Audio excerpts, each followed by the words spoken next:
할렐루야. 오늘도 이 자리에 나오신 여러분 한 분 한 분을요 진심으로 환영하고 또 축복합니다.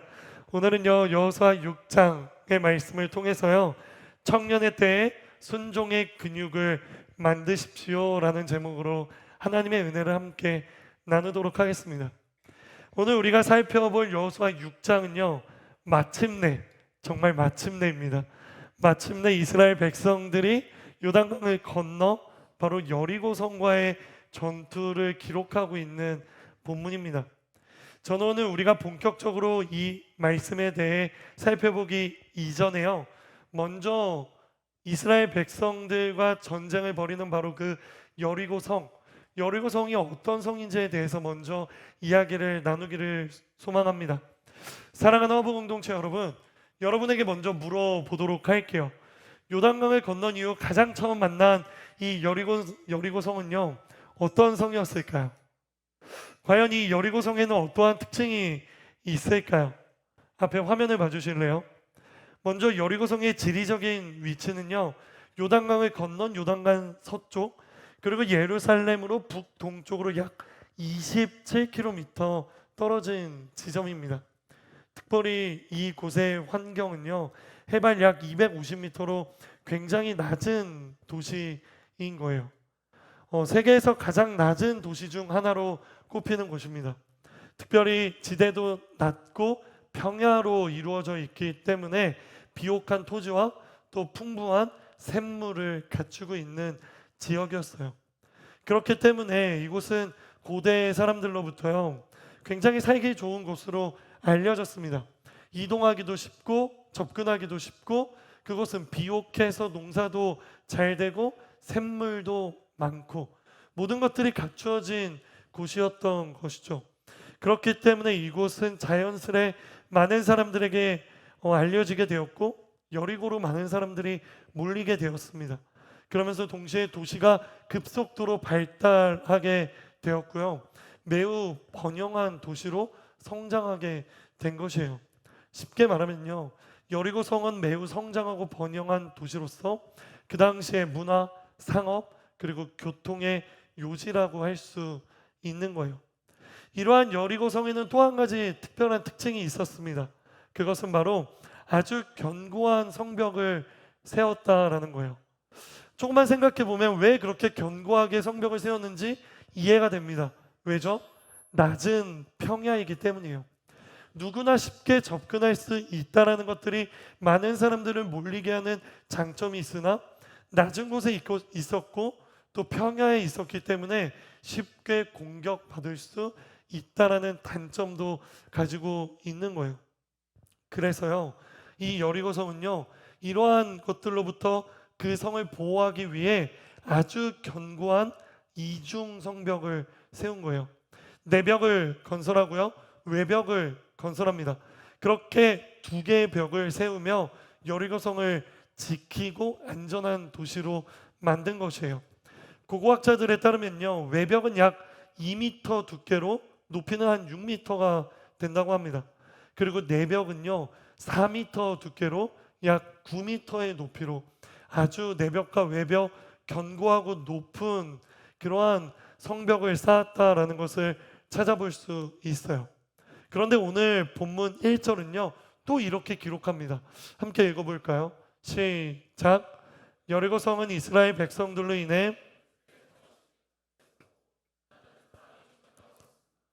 그래요. 성벽이 한 개만 있어도 뚫어내기 힘든데 두 개의 성벽을 가진 여리고성이 아주 마음을 먹고요 드나드는 사람이 전혀 없을 정도로 물 샐 틈이 없을 정도로 마음 먹고 문을 닫았다라고도 기록하는 거예요. 이 말씀을 통해 우리가 유추할 수 있는 것은 무엇입니까? 안 그래도 뚫기 힘든 여리고성인데 마음 먹고 그곳을 지키고 있으니 더 힘들다라는 것을 우리는 유추할 수 있죠. 즉 여리고성과의 전투는요 결코 쉽지 않은 전투라는 것을 우리는 이 본문을 통해 또다시 확인할 수 있는 거예요. 자, 그렇다면 이제 슬슬 궁금해집니다. 과연 여호수아 6장은 이러한 특징을 가진 여리고성과의 전투를 어떻게 기록하고 있을까요? 과연 이렇게 발달하고 번영한 도시 또 견고한 성벽을 가지고 있는 이 여리고성을 어떻게 이스라엘 백성들은 점령하게 되었을까요? 사실 이 질문에 대해서는요, 우리는 이미 그 대답을 알고 있습니다.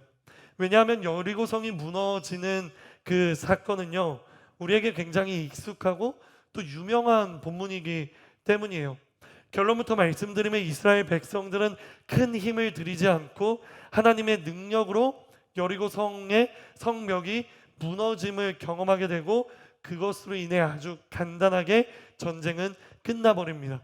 그렇게 약속의 땅, 가나안 땅에 들어와 만난 첫 번째 전투에서요, 이스라엘 백성들은 완전한 승리, 완벽한 승리를 경험하게 된 것이에요. 그렇다면 이 타이밍에 질문을 던지고 싶습니다. 과연 여리고 성과의 전투를 통해 우리가 발견할 수 있는 영적인 메시지는 무엇일까요? 이 질문에 대답하기 위해 우리는 몇 가지 고민을 해봐야 돼요. 첫 번째 고민은, 우리는 이스라엘 백성들이 그 여리고성을 무너뜨릴 수 있었던 이유가 무엇인지를 고민해 봐야 됩니다. 왜냐하면요, 그들이 여리고성을 무너뜨릴 수 있었던 그 이유 속에는요, 아주 놀라운 한 가지 비밀이 숨어 있기 때문이에요. 자, 그렇다면 과연 이스라엘 백성들의 모습은 어떠했고 그 속에 담겨 있는 비밀이 무엇인지 살펴보기 위해서요, 오늘 본문 말씀으로 들어가 보도록 하겠습니다. 그 전에 여러분을 축복하고 싶어요. 이러한 축복이 있기 원하시는 분들, 우리 잠도 깰 겸 힘을 내며 아멘으로 화답하시기 바랍니다. 나는 오늘 말씀을 통해 여러분 모두가요, 전쟁의 승리의 비결을 알게 되는 여러분 되기를 주님의 이름으로 축복합니다. 그래서 나는 여기 있는 여러분 모두가 그러한 이스라엘 백성들의 모습처럼 여러분 각자의 삶에서 치르고 있는 영적 전쟁에서도요, 거뜬히 완전히 승리하게 되기를 주님의 이름으로 축복합니다. 자, 그럼 본격적으로 시작해 보도록 하겠습니다. 가장 먼저 본문 2절부터 5절까지의 말씀을요, 우리가 큰 목소리로 읽어보도록 하겠습니다. 시작. 그때 여호와께서 여호수아에게 말씀하셨습니다. 보아라, 내가 여리고와 여리고 왕 그리고 여리고 용사들을 내 손에 넘겨주었다. 모든 군인들은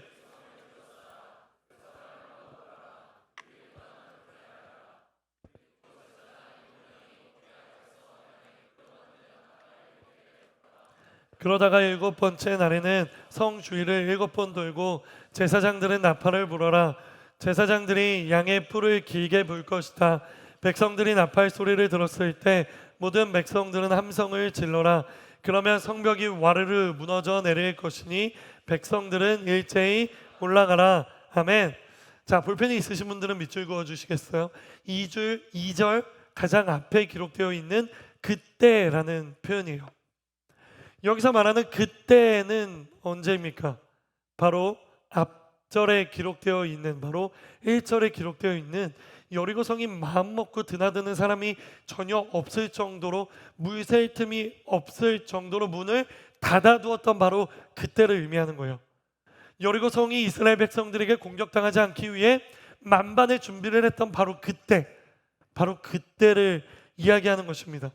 바로 그때 하나님께서는요, 여호수아에게 이야기하시는 거예요. 그 말씀의 핵심은 무엇입니까? 간단하죠. 내가 너희에게 여리고성을 넘겨줄 거야.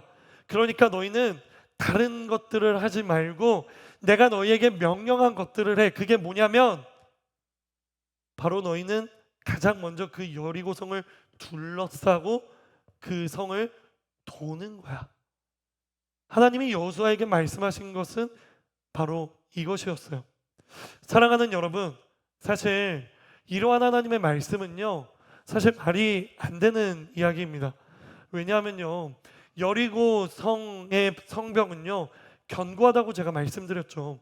그렇기 때문에 그 견고한 성벽을 무너뜨리기 위해서는요, 그 성벽을 먼저 깨야 되는데, 그 성벽을 깨기 위해서는요, 성벽을 둘러싸서 전력을 흩트는 것이 아니라 어느 한 곳을 공략하고 그곳에 초집중하여 그곳만을 공격해야 하는 것이기 때문이에요. 이것이 바로요, 아주 기본적인 군사 전략입니다. 지금은 전력을 분포할 때가 아니라 견고한 성을 깨기 위해 전력을 한 곳에 모일 때인 거예요. 하지만 하나님께서는요, 그러한 기본적인 군사 전략과는 반대로요, 여리고성을 둘러싸라고 말씀하고 계십니다. 그리고 그저 아무것도 하지 말고 그 성을 빙빙 돌라고 이야기하시는 거예요. 며칠 동안, 무려 7일 동안 말입니다. 그 7일 동안 조금 더 구체적으로 말씀드리면, 첫째 날부터 여섯째 날까지는 하루에 몇 바퀴? 한 바퀴. 그리고 마지막 일곱째 날에는 몇 바퀴? 일곱 바퀴. 총 몇 바퀴? 13바퀴를 돌으라고 말씀하시는 거예요. 그리고 마지막 날 7번을 돌고 난 이후에 제사장들이 나팔을 불고 백성들은 그 성벽을 향해 소리를 질러라 라는 것이 바로 하나님의 명령인 것이에요. 이스라엘 백성들이 그렇게 하였을 때 어떠한 일이 일어날 거라고 하나님은 말씀하십니까? 본문 5절에 이렇게 기록되어 있어요. 제사장들이 양의 뿔을 길게 불 것이다. 백성들이 나팔 소리를 들었을 때 모든 백성들은 함성을 질러라. 그러면 성벽이 와르르 무너져 내릴 것이니 백성들은 일제히 올라가라 말씀하시는 거예요. 볼펜에 있으신 분들은 또다시 동그라미 쳐주실래요? 5절에 그러면이라는 접속사예요. 바로 그렇게 성벽을 돌고 함성을 지르면, 그러면 성벽이 와르르 무너져 내릴 것이다 라고 이야기하고 계시는 것이죠. 여기서 묻고 싶어요. 이러한 하나님의 말씀이 여러분에게는 어떻게 다가오십니까? 이러한 하나님의 명령이 여러분에게는 어떻게 다가오세요? 물론 우리는 이미 뒤에 있는 결말을 알고 있기 때문에 이 부분에 대해서 대수롭지 않게 그냥 지나갈 수도 있을 것 같아요. 하지만 이스라엘 백성들의 입장에서는요, 이는 너무나도 당황스러운 말씀이었을 거예요. 성벽을 돌고 있을 때 여리고가 이스라엘 백성들을 공격할 수도 있는 거예요. 잠깐 돌고 몰래 돌고 오는 것도 아니고 7일 동안 13바퀴를 도는 거예요. 그 13바퀴를 도는 동안 그들은 전멸당할 수도 있는 거예요. 그들의 상식으로는, 이해로는 이해할 수 없는 당황스러운 하나님의 말씀인 것이죠. 왜냐하면 이러한 하나님의 말씀은 말씀드렸던 것처럼 그들의 상식으로, 그들의 생각으로는 결코 이해할 수도 없는, 납득할 수도 없는 하나님의 명령이었기 때문입니다. 사랑하는 허브 공동체 여러분, 기억하십시오. 하나님은 때로 이해되지 않는 것들을 명령하실 때가 있는 거예요. 그렇다면 왜 하나님은 때로 이해되지 않는 것들을 명령하시는 걸까요? 거기에는요, 크게 두 가지 이유가 있어요. 첫 번째, 하나님은 이해되지 않는 것들을 명령하시는 게 아니라 우리가 하나님의 뜻을 이해하지 못하는 것이기 때문입니다. 우리는 너무 유한하고 부족한 우리의 지혜로 하나님의 그 크신 의도와 의미를 이해하지 못할 뿐, 실제로 하나님이 우리에게 명령하시는 것은 이해하지 못할 만한 것들이 아니라는 거예요. 그리고 두 번째는 무엇이냐면요, 바로 그러한 이해되지 않는 명령을 통해 하나님은 우리의 믿음을 확인하시기 원하신다는 것입니다. 이 두 가지 이유 중에 하나인 거예요. 그렇기 때문에 이해할 수 없는 명령을 하시는 하나님의 음성을 들으면 그때가 기회라고 생각하십시오. 어떤 기회요? 바로 하나님을 향한 우리의 신뢰가 얼마나 큰지를 하나님께 보여드릴 기회라고 생각하십시오. 그렇게 이해가 되지 않아도 하나님의 명령대로 행하는 저력을 가지시는 여러분 되기를 소망하는 거예요. 왜냐하면 바로 이러한 저력을 우리는 또 다른 말로 믿음이라고 부르기 때문이죠. 이해되지 않고 납득되지 않는 것들을 명령하실 때 바로 그때 우리가 얼마나 하나님을 믿고 있는지를 보여줄 수 있는 절호의 기회라는 것입니다. 이 시간 나는 여러분을 축복합니다. 나는 여러분이 그 기회를 놓치지 않게 되기를 주님의 이름으로 축복합니다. 나는 여러분이 그 기회를 붙잡아 이해되지 않아도, 납득되지 않아도 하나님 앞에 나의 믿음이 얼마나 강력한지, 나의 믿음이 얼마나 견고한지를 하나님 앞에 보여주는 그런 주님의 아름다운 청년들이 되기를요, 주님의 이름으로 축복하는 것이에요. 다시 말씀으로 돌아와서 이러한 이해되지 않는 하나님의 말씀에 과연 여호수아와 이스라엘 백성들은 어떻게 반응했을까요? 그들은 그 기회를 붙잡았을까요? 아니면 놓쳤을까요? 우리 이어지는 6절부터 8절까지의 말씀을요, 읽어볼게요. 시작. 그러자 눈의 아들 여호수아가 제사장들을 불러 말했습니다. 너희는 언약궤를 메라.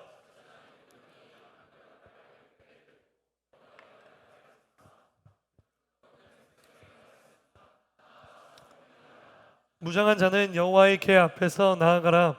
여호수아가 백성들에게 말하고 양뿔 나팔 7개를 든 제사장 7명이 여호와 앞에서 나아가며 나팔을 불었습니다. 여호와의 언약궤가 그 뒤를 따라갔습니다. 아멘. 6절부터 8절까지의 말씀 중에 가장 중요한 부분이 어디일까요? 저는 이러한 질문을 누군가가 저에게 한다면요, 고민도 없이 이렇게 말할 거예요. 바로 6절부터 8절의 말씀 중에 가장 중요하고 의미 있는 부분은 6절 가장 앞에 기록되어 있는 그러자라는 접속사라고 이야기할 겁니다. 왜냐하면 그러자라는 그 접속사 하나에는요, 여호수아의 엄청난 믿음이 담겨 있기 때문이에요. 왜 그렇습니까? 그러자라는 그 접속사에는요, 이해되지 않는 명령 앞에서도 한 채의 망설임도 없는 여호수아의 모습이 내포되어 있기 때문입니다. 5절에서 이야기합니다. 그렇게 해라. 6절에서 여호수아는 대답합니다. 그러자 그렇게 말하기 시작하고 그렇게 행동하기 시작한 거예요. 성경을 보십시오. 여호수아에게 망설임이 있어 보입니까? 여호수아에게 이해되지 않는 명령 앞에 괴로워하는 모습이 보입니까? 전혀 그렇지 않죠. 여호수아는 즉각적으로 망설임 없이 하나님의 말씀을 듣자마자 그러자 그렇게 행동하기 시작합니다. 이러한 여호수아의 모습을 우리는 두 글자로 이렇게 말할 수 있어요. 다 함께 따라해 볼까요? 순종. 순종. 그래요. 여호수아는 하나님의 말씀 그대로 순종한 거예요. 줄이면 이겁니다. 이렇게 해라. 그러자 여호수아는 그 말씀에 순종했습니다. 가로 열고 비록 이해는 되지 않고 납득은 되지 않을지라도. 바로 이 말씀이 2절부터 8절까지의 요약본이라는 거예요. 사랑하는 허브 공동체 여러분, 기억해 주세요. 여기서 중요한 것은 간신히 억지로 하는 순종이 아니었다는 거예요. 버틸 때까지 버텨보다가 하는 순종이 아니었다는 거예요. 여기서 우리가 발견할 수 있는 영적인 메시지는 무엇입니까? 볼펜이 있으신 분들은 기록해 주세요. 순종의 반대말은 불순종이 아니라 고민과 망설임이다 라는 것이에요. 뭐라고요? 순종의 반대말은 불순종이 아니라 고민과 망설임이라는 것이에요. 그렇지 않습니까? 하나님께서 우리에게 무언가를 말씀하셨어요. 그 말씀을 듣고 우리는 이런저런 고민을 해보기 시작합니다. 그리고 그 고민 가운데 우리는 스스로 우리 머릿속에서 계산하기 시작해요. 하나님이 이걸 원하신다고? 근데 내가 이걸 이렇게 행하게 되면 이러한 일들이 일어날 거고 이러한 일들이 일어나면 이렇게 될 텐데, 근데 내가 이 상황이 일어났을 때 이 정도는 손해를 볼 것 같고 잃게 될 것 같은데, 그래도 내가 이 정도는 하나님을 위해 버릴 수 있을 것 같아. 오케이, 하나님 순종하겠습니다. 이러한 판단이 계산이 머릿속에 섰을 때 하나님의 말씀대로 행하는 것, 그렇게 하겠습니다 라고 하는 것이 진짜 순종입니까? 그것이 순종입니까? 죄송하지만 여러분에게 그것은 순종이 아니라고 말씀드리고 싶습니다. 이것을 순종이라 부를 수 없는 거예요.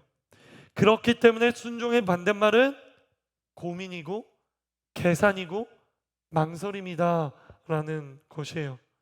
사랑하는 허브 공동체 여러분, 기억하세요. 순종은 하나님의 말씀에 예 하나님이라고 즉각적으로 대답하는 거예요. 계산해 보지 않고 고민해 보지 않고 망설이지 않고 하나님이 내게 말씀하시니 그러니 즉각적으로 예 하나님이라고 말하는 것이 순종인 것이에요. 그리고 그 말하는 것에서 넘어서서 그 대답한 대로 즉각적으로 행동하는 것이요 순종인 것입니다. 이것이 하나님의 자녀, 하나님의 종, 예수 그리스도의 제자로서 우리가 마땅히 가져야 하는 모습인 것이에요. 설령 그것이 우리의 생각과는 달라도요. 비록 그것이 세상의 이치와는 달라도요. 비록 그것이 이해되지 않고 납득되지 않는다고 할지라도요. 하나님께서 그렇게 말씀하시니 그런 하나님을 신뢰하며 즉각적으로 대답하며 행동하는 것, 그것이 순종이라는 것이에요. 누구처럼요? 여호수아처럼 말입니다. 기억하십니까? 성경 속에 대표적으로 하나님의 말씀에 불순종한 인물이 있죠. 그게 누구입니까? 바로 이스라엘의 첫 번째 왕 누구? 이스라엘의 첫 번째 왕 누구? 그래요. 사울입니다. 바로 그 사울에게요. 하나님은 하나님의 선지자 사무엘을 보내시며 말씀하시죠. 사무엘상 15장 22절은 이렇게 기록돼요. 사무엘이 이르되 누구에게? 사울에게 여호와께서 번제와 다른 제사를 그의 목소리를 청종하는 것을 좋아하심 같이 좋아하시겠나이까? 순종이 제사보다 낫고 듣는 것이 수장의 기름보다 나으니. 바로 사무엘이 불순종한 사울을 향해 한 이야기이죠. 순종이 제사보다 낫다. 듣는 것이 숫양의 기름보다 낫다. 하나님은 사울에게요, 아말렉과의 전투에서 모든 것을 진멸하라라고 명령하셨어요. 하지만 사울은요, 하나님의 말씀에 온전히 순종하지 않고 아말렉 왕이었던 누구? 아각을 살려줍니다. 그리고 또 어떤 일을 합니까? 백성들이 좋아하는 소와 양, 그 당시의 제사과 제물, 또 음식, 또 하나님을 예배하는 그 제물로 쓰이는 바로 그러한 소와 양은요, 하나님께 제사하려고 한다라는 그 핑계를 대면서요, 진멸하지 않은 거예요. 이를 보며 하나님은요, 사울을 왕으로 세운 것을 후회하셨다라고 성경은 기록하고 있는 거예요. 그리고 사무엘을 통해 말씀하시는 거예요. 네가 하나님의 말씀을 버렸으니 하나님도 너를 버릴 거야. 그리고 너가 소와 양을 죽이지 않은 것이 하나님께 제사 드리기 위한 것이라는 핑계를 대지만 분명히 기억해.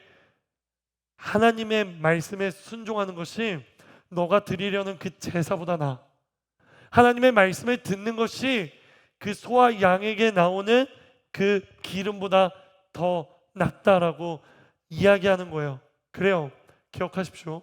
순종보다 더 중요한 것은 없는 거예요.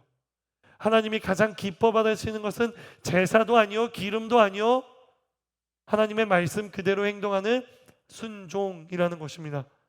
그런데 여기 있는 우리 중에 하나님의 말씀에 순종하지 않고 싶은 사람이 어디 있습니까? 여기 있는 우리 중에 하나님의 말씀에 순종하고 싶다라고 기도해보지 않은 사람이 어디 있습니까?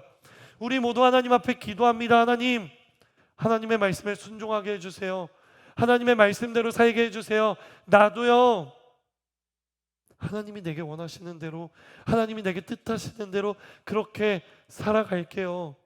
나도 순종하는 사람 되고 싶어요 라고 우리 모두가 다 고백하죠. 그런데 문제는 무엇입니까? 역시나 순종하는 게 어렵다라는 게 문제 아니에요? 순종을 해야 되냐 말아야 되냐, 그것은 우리에게 문제가 아니에요.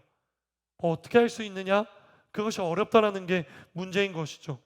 그렇다면 과연 우리는 어떻게 순종할 수 있는 힘을 가질 수 있게 될까요? 이게 오늘 본문에서 우리가 던져야 하는 메인 질문이잖아요. 이에 대해 성경은 우리에게 무엇라 대답해주고 있습니까? 기억하십니까? 먼저는요, 예수님이 우리에게 어떻게 순종해야 되는지에 대해 말씀해주고 계세요.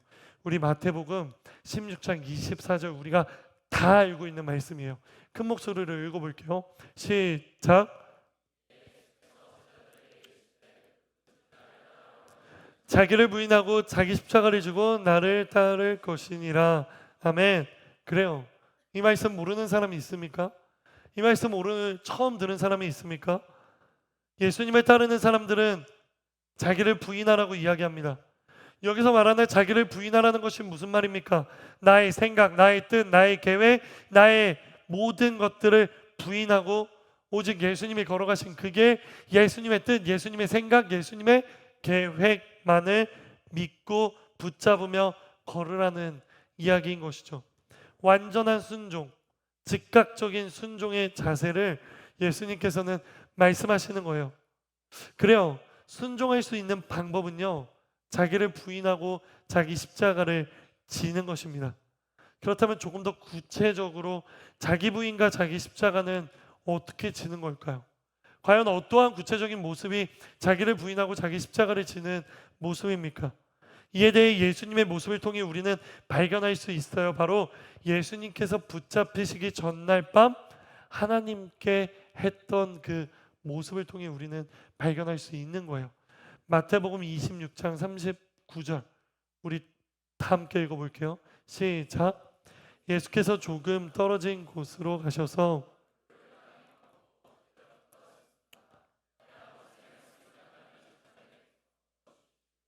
그러나 내 뜻대로 하지 마시고 아버지의 뜻대로 하십시오. 아멘. 여기서 말하는 예수님께서 말씀하시는 걷어달라는 잔이 의미하는 것은 바로 십자가의 죽음을 의미하는 것 우리가 알고 있죠. 예수님에게도 십자가의 죽음은 쉽지 않았다라는 것을 발견할 수 있는 구절이에요. 예수님도요, 인간의 몸으로 이 땅 가운데 오셨기 때문에 십자가의 고통과 십자가의 죽음은 예수님에게도 두려움으로 다가왔다라는 것을 발견할 수 있는 본문인 것이에요. 그래서 예수님은 기도합니다. 하나님, 십자가의 죽음이요, 너무 두려워요. 너무 무서워요. 할 수 있다면요, 이 끔찍한 고통과 끔찍한 죽음을요, 내게서 거두어 주세요. 하지만 예수님의 기도는 거기서 끝나지 않습니다. 예수님은 한 가지 기도를 더 하시죠. 바로 순종의 힘을 불러일으키는 계기가 되는 기도입니다. 그 기도는 이렇습니다. 따라해 볼까요? 그러나 내 뜻대로 하지 마시고 아버지 뜻대로 하십시오. 그래요. 이것이 바로 예수님에게 순종의 힘을 불러다 주는 기도였던 거예요. 내 뜻대로 하지 마시고 아버지 뜻대로 하옵소서. 이것을 통해 우리가 발견할 수 있는 또 한 가지 영적인 메시지가 있어요. 그것은 바로 기도가 순종의 힘을 불러온다라는 거예요. 사랑하는 여러분, 하나님의 말씀이 들려올 때 하나님의 말씀에 순종하기 힘들다면 하나님께 솔직하게 여러분의 생각을 털어놓으십시오. 하지만 단순히 순종하기 두렵고 어렵고 포기하기 힘들다는 그것을 이야기하는 것을 넘어서서요, 예수님처럼 자기를 부인하고 자기 십자가를 지는 마음으로 그러나 내 뜻대로 하지 마시고 아버지 뜻대로 해주세요 라는 기도를 덧붙이는 것입니다. 그렇게 우리가 기도하며 하나님 앞으로 나아가게 될 때에요, 하나님께서는 예수님이 십자가를 짊어지게 하신 것처럼 우리에게 담대함과 용기 그리고 순종할 수 있는 힘을 하나님이 우리에게 주실 거예요. 그렇게 우리가 예수님의 기도를 따라가다 보면요, 어느덧 하나님의 말씀에 순종할 수 있는 그 순종의 근육이 자라날 것이에요. 그리고 그 근육이 어느 순간 하나님의 말씀에 순종할 수 있는 저력과 능력으로 변화될 것입니다. 그렇게 어제보다 오늘 더 하나님의 말씀에 어렵지 않게 순종하게 될 것이고요, 오늘보다 내일 더 하나님의 말씀에 순종하는 속도가요, 빨라지게 될 것이에요. 그러다 보면 우리도요, 오늘 본문 말씀의 여호수아처럼요, 하나님이 어떤 말씀을 하시던 즉각적으로 순종하는 그런 모습으로 변화될 수 있다라는 것이에요. 이 시간 여러분을 축복합니다. 나는 여기 있는 여러분 모두가 순종의 열매를 맺게 되는 그런 은혜가 있기를 주님의 이름으로 축복합니다. 그러기 위해 나는 여기 있는 우리 모두가요, 청년의 때에 예수님의 기도를 따라하며 순종의 근육을 기르는 것에 힘쓰게 되는 여러분 되기를 주님의 이름으로 축복합니다. 그렇게 어제보다 오늘 더 성장하고 오늘보다 내일 더 성숙해지는 아름다운 주님의 청년들이 되기를요 주님의 이름으로 축복하는 것이에요. 그렇다면 마지막 질문이에요. 과연 이러한 순종의 근육을 키워 순종의 저력이 생기고 그렇게 순종의 사람이 되었을 때 우리에게 어떠한 일이 일어나는가? 마지막으로 오늘 본문 20절의 말씀을요 읽어보도록 하겠습니다. 시작.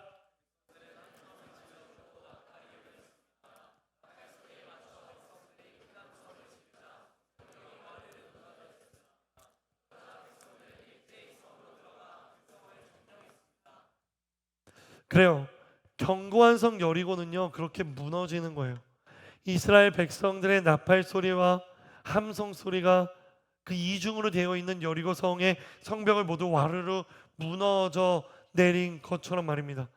그리고 그 성을 둘러싸고 있었던 이스라엘 백성들은요 그 성벽 위를 건너며 하나님이 이렇게 둘러싸고 있으라는 그 말씀처럼 한 번에 와르르 성 안으로 진입하게 되고 그렇게 신속하게 그 성을 점령할 수 있었던 것입니다.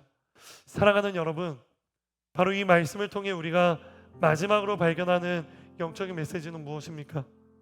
그것은 바로 하나님의 말씀에 순종할 때 하나님께서는 우리 앞에 놓여 있는 모든 장벽들을 무너뜨려 주신다는 거예요. 우리의 힘으로는 쉽게 넘기 어려웠던 그 장벽을 우리 스스로의 힘으로는요 깨 부술 수 없었던 그 장벽을요 하나님은 우리 앞을 가로막은 그 장벽을요 하나님께서 깨뜨려 주시고 무너뜨려 주신다라는 거예요. 하나님이 우리에게 원하시는 것은 우리가 그 장벽과 그 장애물을 없애고 무너뜨리는 게 아니에요. 하나님이 우리에게 원하시는 것은 하나님의 말씀에 순종하는 것이에요. 그렇게 우리가 하나님의 말씀에 순종하면 우리 앞에 놓여있던 장벽은 장애물은요 하나님이 치워주시는 것입니다. 사랑하는 허브 공동체 여러분, 자기를 부인하고 자기의 생각과 자기의 뜻을 내려놓으며 하나님의 말씀에 순종한다는 것이요 처음에는 무언가 손해보는 것처럼 느껴질 수도 있어요. 하지만 그것은요 절대로 손해가 아닙니다. 하나님이 애초에 우리에게 무언가를 말씀하시는 이유가요 우리에게 너 이거 포기해가 아니에요. 우리 앞에 놓여있는 그 무언가를 부수시며 그것을 뛰어넘게 하시기 위한 하나님의 의도가 있다는 것을 기억하십시오. 그리고 여러분의 능력보다 뛰어난 하나님을 신뢰하십시오. 그리고 여러분의 지혜보다 높으신 하나님의 지혜를 의지하십시오. 여러분의 계획보다 완벽한 계획을 가지신 하나님을 신뢰하며 하나님께 여러분의 몸을 맡기십시오. 그렇게 하나님의 섭리, 하나님의 은혜, 하나님의 인도라는 파도 위에 올라타 하나님의 인도하심이라는 물결을 따라 나아가게 되는 거예요. 이게 바로 하나님을 창조주라 고백하고 예수님을 구주라 고백하는 사람들의 인생인 것입니다. 이것이 바로 신앙생활인 것이에요. 하나님의 섭리라는 파도 위에 올라타 하나님의 인도하심이라는 그 물결에 몸을 맡겨 떠내려가는 것, 그것이 신앙생활이요 그것이 우리가 살아가야 하는 삶의 모습인 것이에요. 그것이 바로 하나님의 창조 질서대로 살아가는 것이고 그것이 바로 하나님이 인도하시는 삶을 살아가는 것이고 이것이 바로 하나님을 나의 주인이라 고백하며 살아가는 모든 것입니다. 이 시간 마지막으로 여러분을 축복할 때 이러한 축복이 있기 원하시는 분들 가슴에 손을 얹고 아멘이라고 화답하십시오. 나는 여기 있는 여러분 모두가 능력의 하나님, 지혜의 하나님, 완벽한 하나님을 의지하며 그분의 뜻대로 순종하며 살게 되기를 주님의 이름으로 축복합니다. 나는 여기 있는 우리 모두가 하나님의 인도하심을 따라 살아가며 하나님께 감사와 찬양과 영광의 고백을 올려드리는 그런 주님의 아름다운 청년들이 되기를 주님의 이름으로 축복합니다. 사랑하는 여러분, 청년의 때에 순종의 근육을 만드십시오. 청년의 때에 순종의 근육을 키워 하나님의 자녀된 삶으로 성장하십시오. 그렇게 되었을 때 여러분의 노년에도 여러분의 이후의 모든 삶 가운데 정말 하나님의 은혜 속에 거하는 그러한 축복이 가득할 것입니다. 그런 여러분 모두가 되기를요 주님의 이름으로 축복합니다.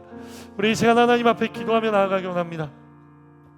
우리 이 시간 딱 한 번 하나님 앞에 기도할 건데요, 제가 기도를요 좀 폭넓게 드릴게요.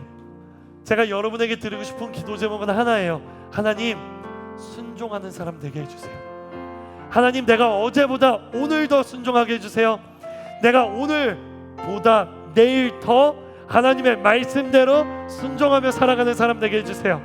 그렇게 기도할 때요, 여러분의 마음 가운데 성령 하나님이 떠올려 주시는 것들이 있을 거예요. 그게 뭐냐면 내가 순종하는 것을 방해했던 나의 고집, 나의 어떠한 습관, 나의 어떠한 생각들일 거예요. 여러분의 과거의 상처일 수도 있고요, 여러분의 과거의 어떠한 어려움, 그리고 현재 여러분의 삶을 둘러싸고 있는 고난과 아픔일 수도 있어요.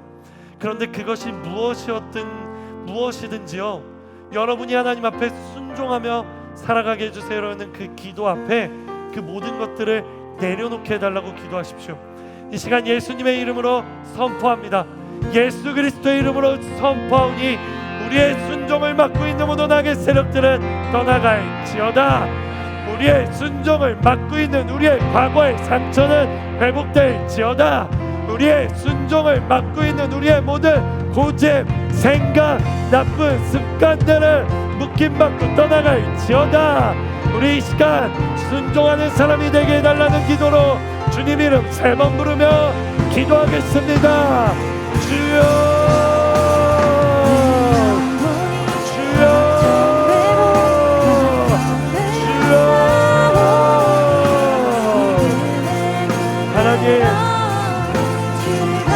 하나님 우리가요, 하나님 어제보다 오늘도 하나님께 순종하게 해주세요.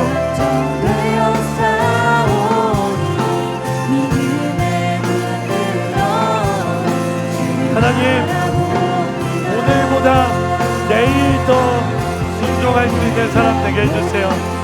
내가요 하나님 하나님의 말씀대로 순종하며 살게요. 내가요 하나님 하나님이 내게 말씀하시는 것 하나님 내가 그거대로 순종하며 살아갈게요. 그러니 하나님 내게요 순종할 수 있는 힘을 더하여 주시옵소서. 내게요 하나님의 말씀대로 살아갈 수 있는 힘을 더하여 주시옵소서. 주님, 주님, 주님, 주님, 주님.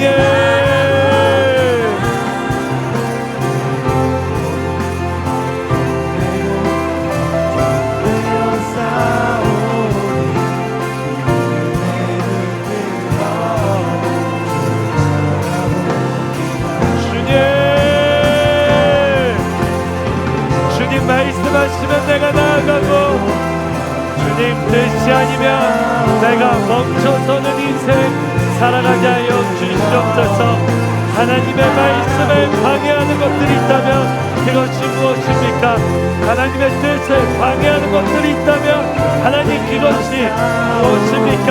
그 모든 것들을 하나님 아버지 내가 끊어내게 하여 주시고 그 모든 것들을 하나님 아버지 내가 이겨내게 하여 주시옵소서. 주님, 주님, 주님.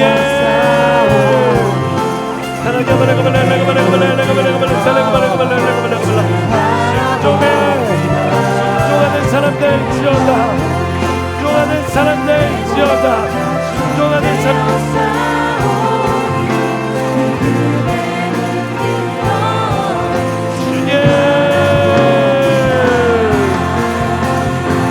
말씀하시면 나아가는 주의 뜻이 아니면 멈춰서는 주님의 청년들 되게 하여 주시옵소서. 우리를 가로막고 있는 모든 악의 세력들은 떠나가고 우리를 방해하는 모든 악의 세력들은 떠나갈 수 있는 하나님, 그런 우리 모두가 되게 하여 주시옵소서. 주님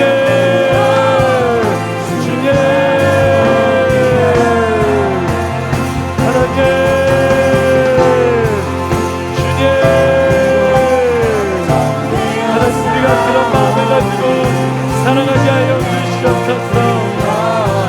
어제보다 오늘 더 하나님의 말씀에 순종하는 사람, 내가 순종하는 것에 있어서 하나님 무엇이 나를 가로막고 있는지를 발견하게 하여 주시고 그 모든 것들을 하나님 아버지 알게 하여 주시옵소서.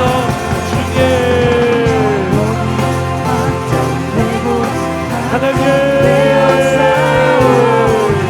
하나님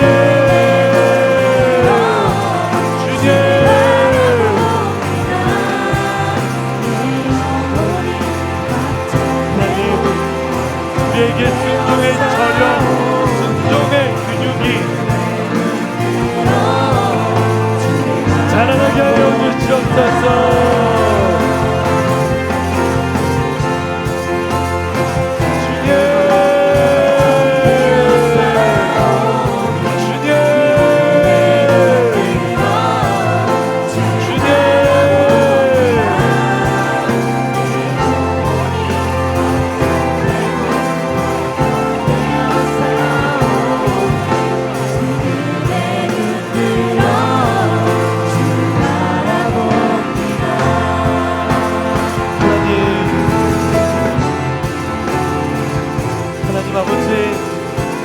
하나님, 우리가 하나님의 말씀에 순종하는 사람들 되게 해주세요. 하나님, 우리의 생각과 우리의 뜻과 우리의 계획을 내려놓고 하나님의 말씀에 순종할 수 있는 사람 되게 하여 주시옵소서. 그렇게 하나님 아버지, 우리가 주님의 말씀에 순종하며 살아가는 주의 청년들 되게 하여 주시옵소서. 주님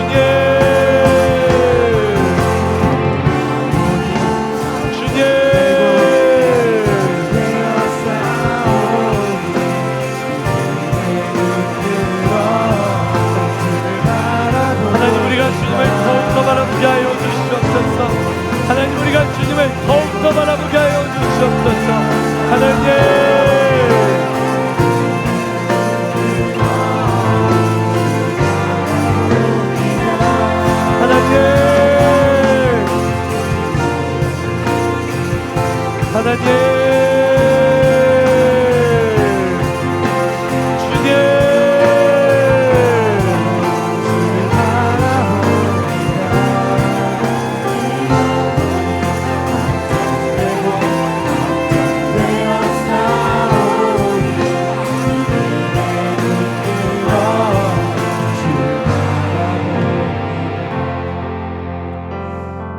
하나님, 순종을 해야 한다는 거 우리 모두가 다 알고 있고 순종을 하고 싶은 마음 우리가 다 있는데요, 순종하는 것이 왜 이렇게 어려울까요? 순종하는 것이 왜 이렇게 힘든 걸까요? 하나님, 과거에 저의 모습을 돌이켜 봤을 때 역시나 저의 힘과 저의 능력으로는 하나님의 말씀에 순종하지 못할 것 같아요. 그래서 하나님, 내가 순종을 포기하는 것이 아니라 이제는요, 하나님이 내게 주시는 힘, 하나님이 내게 주시는 능력으로 순종할 수 있게 해달라고 나의 기도를 바꾸겠습니다. 그러니 하나님, 내게요, 하나님 내게 말씀하신 대로 살아갈 수 있는 순종의 저력을 주시옵소서. 내게요, 나의 생각, 나의 뜻, 나의 고집을 버릴 수 있는 그 담대함과 용기와 단호함을 주시옵소서. 그렇게 내가 내 두 손에 쥐고 있는 것들부터 먼저 다 비워내고 그 다음에는 나의 생각보다 큰 하나님의 생각, 나의 뜻보다는 크신 하나님의 뜻, 나의 계획보다 완벽한 하나님의 계획을 붙잡아 하나님의 말씀에 즉각적으로 순종할 수 있는 우리 되게 해주십시오. 그렇게 청년의 때에 순종의 근육을 만들어 내년에는, 내후년에는 지금의 모습보다 더 성장하여 오늘 본문 속에 등장하고 있는 여호수아의 그 즉각적인 순종의 모습이 우리의 모습이 되게 해주세요. 그렇게 하나님이 말씀하시면 나아가고 하나님의 뜻이 아니면 멈춰서는 그런 우리 모두 다 되게 해주세요. 그렇게 하실 주님을 찬양하오며 이제는 우리 주 예수 그리스도의 은혜와 하나님 아버지의 크신 사랑과 성령의 교통하심이 청년의 때에 치열하게 순종의 근육을 만들어 나가겠다 다짐하고 결단한 여기 모인 모든 허브 공동체 청년들 가운데, 그리고 지금 이 시간 한 손에 복음 들고 한 손에 사랑 들고 몽골 땅 가운데 복음을 선포하고 있는 몽골 팀 가운데, 그리고 그곳의 선교사님 가운데 이제로부터 영원히 함께 없기를 간절히 축원하옵나이다. 아멘.